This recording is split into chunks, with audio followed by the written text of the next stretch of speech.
안녕하세요. 축구 전문 기자 한준입니다. 이강인 선수가 지난 주말에 있었던 스타드 랭스와 2023-2024 시즌 프랑스 리그앙 25라운드 경기에 이어 오늘 새벽에 있었던 니스와 쿠프 드 프랑스 8강전에도 선발 출전해 풀타임으로 활약했습니다. 최근 입지를 둘러싼 논란에도 루이스 에니케 감독의 신임을 확인한 것인데요. 올 시즌 파리 생제르맹은 프랑스 리그앙 무대에서 전반기에는 선두 경쟁까지 벌이며 돌풍의 행보를 보이던 니스를 상대로 내용면에서도 완승을 거두면서 쿠프 드 프랑스 4강전에 안착했습니다.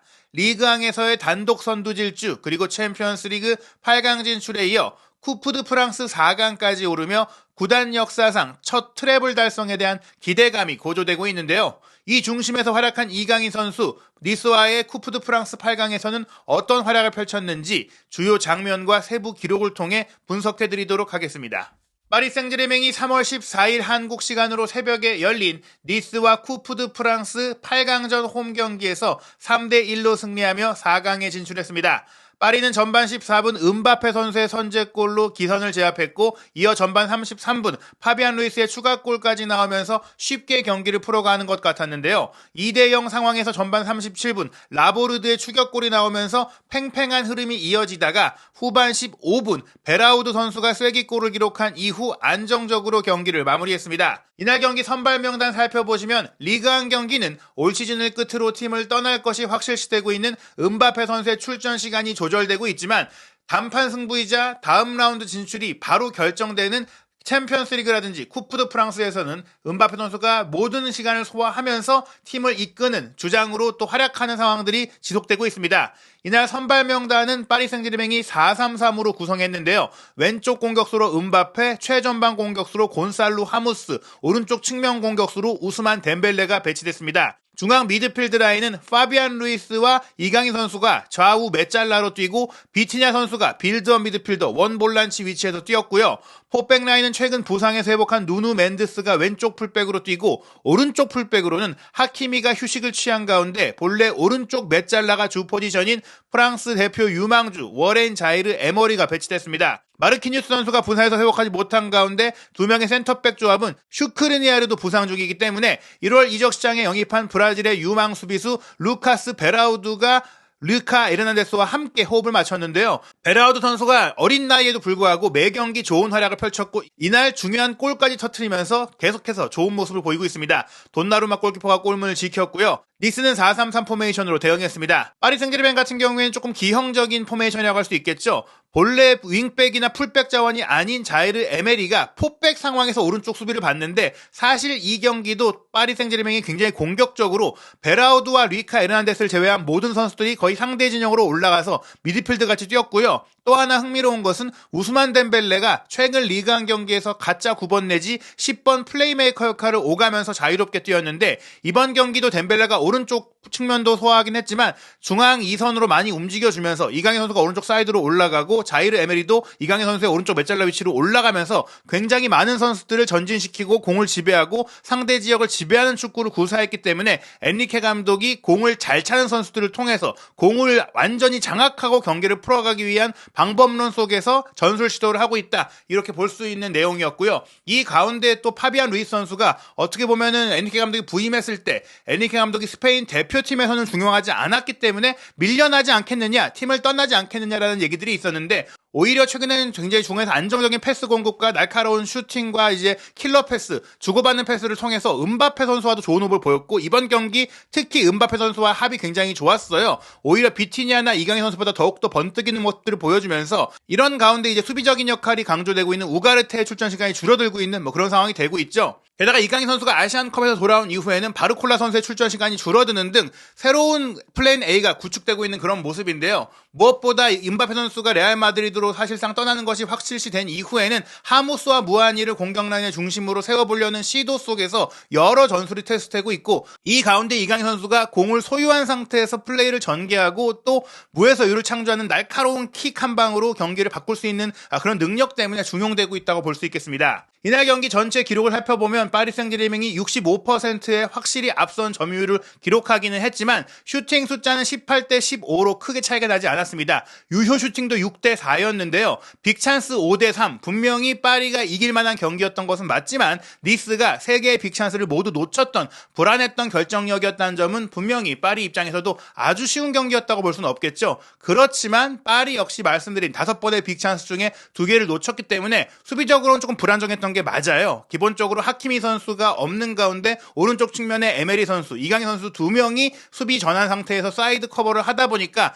대인 방어에 있어서 약점이 노출됐고 센터백 라인 역시 사실은 다닐루라든지 마르키뉴스 같이 수비력 자체가 좋은 선수들보다는 빌드업이 좋은 에르난데스와 베라우드, 특히 에르난데스도 풀백 자원을 겸할 수 있는 자원이기 때문에 전문 센터백이 한 명밖에 없고 그마저도 어린 이제 막 유럽에 입성한 선수라는 점에 있어서 게다가 전문 수비형 미드필더도 없는 가운데 수비의 약점을 이미 인정한 채 경기를 했다는 점에 있어서 수비적으로는 아쉬웠다고 하더라도 공격적으로 좋은 장면들을 많이 만들었다는 점에 있어서 엔리케 감독은 뭐 절반의 만족을 할 것 같다. 특히 뭐 결국에는 4강에 올랐고 리그왕에서의 맞대결 때보다 조금 더 압도적인 경기를 했다고도 볼 수 있겠습니다. 이날 이강인 선수가 풀타임을 소화하면서 제 몫을 다했다고 볼 수 있겠는데요. 히트맵을 보시면 오른쪽 메잘라라고 말씀을 드렸지만 덴벨레가 안쪽으로 많이 들어와주면서 플레이했기 때문에 실질적으로 오른쪽 윙어에 가깝게 뛰고 또 오른쪽 윙백 역할까지도 커버하면서 사이드에서 왼발로 크로스를 올리고 스루 패스를 뿌리고 전환 패스를 뿌리는 그런 양상의 경기를 많이 했습니다. 이러한 가운데 과감한 패스, 말씀드린 크로스라든지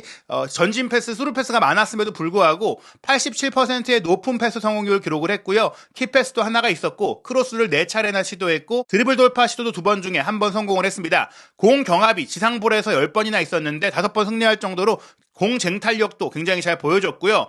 상대에게 태클도 3차례 가하면서 수비 커버도 굉장히 잘해줬습니다. 그리고 또 하나 중요했던 게 한 차례 슈팅이 이제 골대를 강타했던 그런 아쉬웠던 득점 근접했던 장면들이 있었는데요. 이날 경기 시작 5분 만에 파리 생제르맹이 선제골의 기회를 맞았습니다. 우스만 덴벨레가 오른쪽 측면을 개인 드리블 능력으로 무너뜨린 이후 내준 컷백을 파비안 루이스가 논스톱 크로스로 왼발로 연결했는데요. 약간 슈팅에 가까운 크로우슛이라고 볼 수 있겠는데 이 크로스를 하무스 선수가 문전에서 돌려놓는 헤딩을 했는데 이게 골대 옆으로 빗나가는 빅찬스 미스가 되고 말았습니다. 하지만 전반 14분 또 한 번 상대의 왼쪽 측면을 공략한 파리의 공격 시도가 성공했는데요. 이강인 선수가 드리블 돌파로 우측면을 무너뜨린 이후 시도한 크로스 패스 를 니스 수비수가 헤더로 잘라냈지만 흘러나온 공을 음바페 선수가 파비안 루이스와 2대1 패스를 주고받으며 문전으로 빠져들어갔고 여기서 골키퍼와 굉장히 각이 좁고 근거리였는데 발로 툭 건드려서 골키퍼의 타이밍과 무게중심을 무너뜨린 사익 공간으로 경이로운 슈팅을 마무리하면서 선제골을 넣었습니다. 이른 시간 선제골이 나온 이후에도 파리가 계속해서 추가골을 노렸는데요. 전반 24분에는 니스의 공격을 차단한 이후 이강인 선수가 수비 지역에서 유려한 탈압박으로 상대의 전방 수비를 뚫어낸 이후에 전진 패스를 줬고 이강인 선수가 오히려 윙백 위치로 가고 자이르 에메리가 윙어 위치로 올라가면서 역습이 전개됐는데요. 여기서 자이르 에메리가 우측면 전방까지 돌파에 들어간 이후 반대편으로 편안하게 들어오던 하무스에게 땅볼 컷백을 내줬는데 여기서 하무스가 골키퍼와 1대1 상황에서 또 한 번 빅찬스 미스 크로스바를 넘기는 홈런 슈팅을 하면서 절호의 기회를 놓치고 말았습니다. 전반 26분에는 왼쪽 라인에서 음바페와 파비안 루이스의 좋은 호흡이 빛났는데요. 왼쪽 전방에서 뒤를 커버하고 있던 파비안 루이스에게 음바페가 공을 내줬고 내준 공을 받자마자 파비안 루이스가 주고 빠져들어가는 음바페의 침투 동선에 맞춰서 로빙 스루 패스를 연결했거든요. 이 패스를 음바페 선수가 받았을 때 니스 수비수가 각을 막으면서 달라붙었지만 음바페 선수가 논스톱 터치로 한번 툭 빼놓고 그대로 슈팅을 때렸어요. 하지만 니스 수비수 역시 음바페에 대한 경계를 크게 하고 있었기 때문에 간격을 좁히고 있어서 슈팅을 건드릴 수 있었는데요. 이 슈팅이 수비를 맞고 굴절되면서 골포스트를 때리고 무산되는 골대의 불운이 파리의 추가골로 연결되지 못했습니다. 하지만 이러한 파상 공세 끝에 전반 33분 우스만 덴벨레가 니스 골키퍼까지 강하게 압박하는 적극성을 보인 끝에 공을 빼앗아냈고 뺏어낸 공을 배후에 대기하고 있던 파비안 루이스에게 툭 밀어줬고 파비안 루이스가 골문 구석으로 날카롭게 차넣으면서 결국에는 2대0을 만들었는데요. 이 시점까지 2대0이 아니라 3대0 내지 4대0까지도 만들 수 있었던 파리의 파상 공세였는데 오히려 2대0으로 추가골을 안정적으로 넣은 이후에 위기가 찾아왔습니다. 니스의 사실상 전반전 첫 번째 공격 기회에 가까웠는데요. 전반 37분에 니스의 왼쪽 공격수 보가 힘과 속도 드리블을 모두 갖춘 선수인데 이 선수가 말씀드린 대로 이강인 선수와 자이르 에메리가 지키고 있는 오른쪽 수비 라인을 완전히 개인 능력으로 무너뜨렸습니다. 치고 달리고 빠져드는 상태에서 커버가 커버가 불가능했는데요.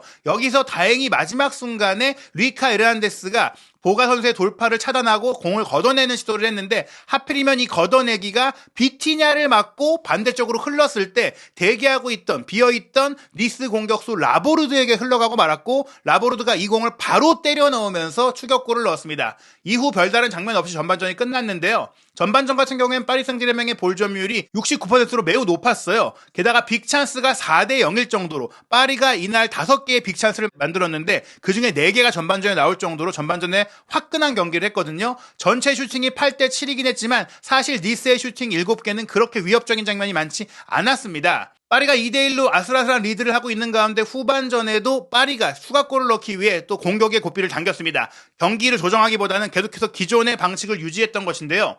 54분에는 이강인 선수가 왼쪽 하프 스페이스 자기 진영에서 놀라운 기술을 보여줬는데 파비안 루이스가 공을 주고받는 상태에서 4명의 니스 수비의 압박에도 공을 드랙백으로 끌어당겼다가 논스톱으로 패스를 전개하면서 드랙백 이후 스루 패스를 보내는 정말 창의적이고 날렵한 패스를 통해서 본인을 둘러싼 4명의 선수를 다 무력화시켰습니다. 그리고 넘겨받은 패스를 또한 파비안 루이스 역시 오른쪽 전방에 비어있던 덴벨레를 향해서 크게 전환해줬거든요. 그 다음에 덴벨레가 문전으로 침투하던 하무스를 향해서 스루 패스를 줬는데 침투한 하무스가 이 공을 확보하지 못했어요. 수비의 견제가 있기도 했지만 이날 하무스는 팀이 3대1로 이겼음에도 불구하고 소파스코어 기준 평점이 5.9점일 정도로 굉장히 부진한 모습을 통해서 음바페 선수가 떠난 이후에는 무하니도 있고 하무스도 있긴 하지만 공격 라인의 추가 보강이 반드시 필요하다는 것을 느낄 수 있는 그런 모습들이 이어졌습니다. 이러한 가운데 55분에는 파리 수비 라인의 실수가 한 차례 나왔는데요. 1차 수루 패스를 막은 이후 재차 이어진 패스가 수비의 실수로 빠지고 나서 로톰바 선수가 문전 우측에서 절호의 슈팅 기회를 맞이했는데 1차적으로는 돈나룸마가 선방을 했습니다. 하지만 재차 튀어나온 공이 또 한 번 로톰바에게 이어졌는데요.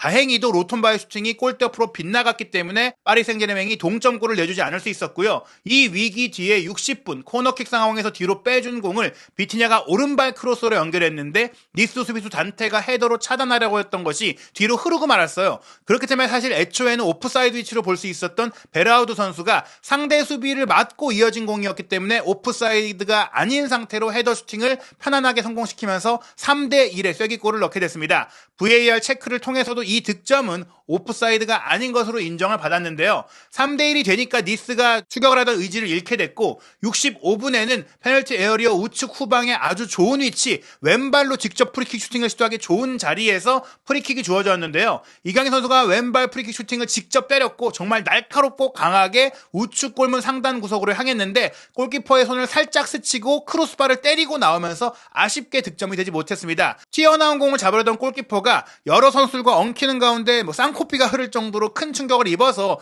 꽤 많은 시간이 지연이 됐는데요. 그 뒤에는 사실 양팀 모두 크게 인상적인 장면 없이 선수 교체를 통해 흐름을 바꿔보려고 했지만 그 효과를 보지 못했습니다. 66분에 니스 같은 경우에는 라보르드를 빼고 핵심 공격수인 모피를 투입했지만 파리 역시 공을 소유한 채 좀 안정적으로 경기를 운영했고요. 하무스를 빼고 바르콜라, 베라우드를 빼고 다닐루, 파비안 루이스를 빼고 우가르테를 투입하면서 조금은 수비적으로 경기의 템포를 늦춰가면서 결국에는 3대1 승리로 경기를 매듭지었습니다. 쿠프 드 프랑스 4강에 오른 파리 생제르맹의 상대는 스타드 드 렌입니다. 만만치 않은 팀들이 4강에 올랐는데요. 프랑스 리그 전통의 강호인 리옹 역시 스트라스부르를 승부차기 끝에 꺾고 4강에 올라왔거든요. 4강전은 4월 3일 새벽 3시 45분에 리옹 대 발랑시엔, 4월 4일 새벽 4시 10분에 파리 대 렌의 경기를 펼쳐지고 아마도 리옹과 파리 생제르맹의 프랑스 강호 간의 대결로 최고의 결승전이 펼치지 않을까 예상이 됩니다. 챔피언스리그 8강 진출팀도 가려졌는데요. 아스날, 바르셀로나, 바이에른 뮌헨, 맨시티, 파리 생제르맹, 레알 마드리드 그리고 아틀레티코 마드리드와 도르트문트 곧 8강 대진 추첨이 열립니다. 우리 시간으로 3월 15일 금요일 저녁 8시에 8강 대진표가 확정이 되는데요. 김민재 선수와 이강인 선수가 한국 선수들을 대표해서 올 시즌 챔피언스리그 우승에 도전하고 있죠. 파리와 바이에른 뮌헨이 어떤 팀을 또 8강에서 만날지 두 선수 간의 맞대결도 이뤄질 수 있을지 결과도 한준TV에서 빠르게 전해드리고 분석해드리도록 하겠습니다. 있습니다. 이강인 선수는 오는 주말 3월 18일 월요일 새벽 45분에 몽펠리에와 원정 경기로 리그왕 26라운드 경기를 치르게 됩니다. 2위 브레스트와의 승점 차이가 10점까지 벌어져 있기 때문에 리그왕 우승도 유력하고 쿠프 드 프랑스도 4강에 올랐고 챔피언스리그도 8강만 넘어선다면 어떤 일이 벌어질지 모릅니다. 과연 파리 생제르맹의 역대급 시즌 트래블에 도전하는 파리 안에서 이강인 선수가 어떤 활약을 이어갈지 한준TV에서 한국인 유럽파 선수들의 모든 소식도 확인하시기 바랍니다.